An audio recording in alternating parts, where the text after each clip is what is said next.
Ay, ay, ay. Look, today's headline. We are in a really bad situation. The government of the CNMI Blas Representative Blas Jonathan Attaw left speaks during a House Special Committee on on federal assistance and disaster funding meeting earlier this month. The House of Representatives. Wait. It's more better if we.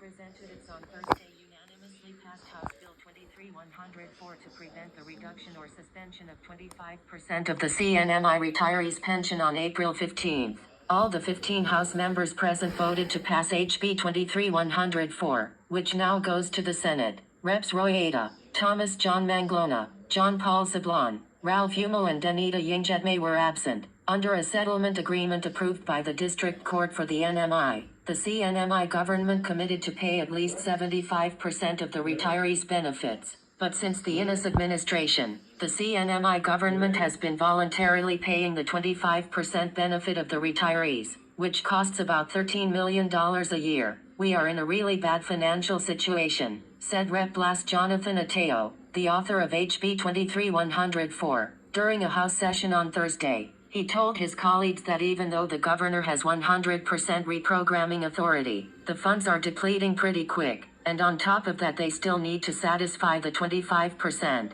for the public school system and the payment for our current employees of the government. A lot of them have already taken a 10-hour reduction in their pay. Attaw's HB 23-104 proposes to appropriate $5.2 million of the dividend collected by the Commonwealth Economic Development Authority from the Commonwealth Utilities Court to pay the 25% benefit of retirees of Saipan, Tinian and Rota. In 2009, CU and CDA entered into an agreement to convert the public utilities' $45 million loan to preferred stocks with a 2% dividend rate. Under the agreement, CDA would receive about $1 million in annual dividend from CU. HB 23-104 also requires the Finance Secretary to remit funds to SEDA for the repayment of the $5.2 million. The intent is for these funds to retain their local nature, and after repayment, these funds may be used in the future to address local matters of Saipan. According to the bill, the legislature is well aware that funding retirees' pension for all retirees of the CNMI cannot be compromised, and cutting additional hours from the hard-working employees of the government will be detrimental to their livelihood. Attaw said, if we don't act on this legislation at the soonest, the guarantee is that the retirees' 25% will be reduced if not suspended by April 15.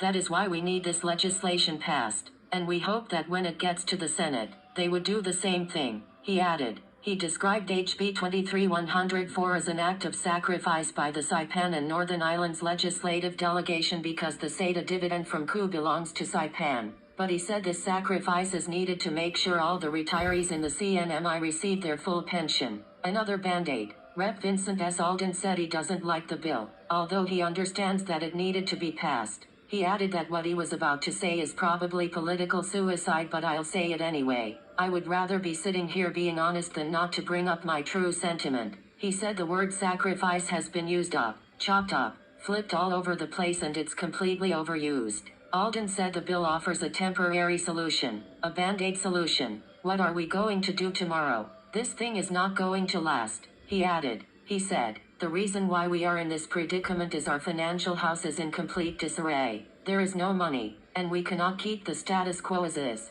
And whether we like it or not, the executive branch, as much as it's trying to find out where to get money, it also has to reduce its spending. Alden added, the government needs to reduce itself. Its biggest expense is personnel. So if we want to get a solution, our best solution is to cut government jobs, period. Whether we like it or not. Somebody has to go, he said. If Yes. I lose the people's seat I'm sitting on right now in the upcoming election, so be it. But at least I'm honest. The government has to do its job. The executive branch has to do its job. They have to cut cost. This $5 million is a drop in the bucket. What's gonna happen next year? Because once this money is done, how long did it take SATA to come up with this $5 million dividend? Are we going to have the same thing next year or the following year after that? The executive branch has to do its part and they've got to reduce their spending. They've got to control their spending. Facebook, Twitter, SMS, email, copy, article, link, save, tags, House of Representatives, retirees bonus 25% benefit, age 23, 104, BJ Ateo, Vincent S. Alden, Emmanuel Iridiano, reporter, a Bachelor of Arts in Journalism graduate.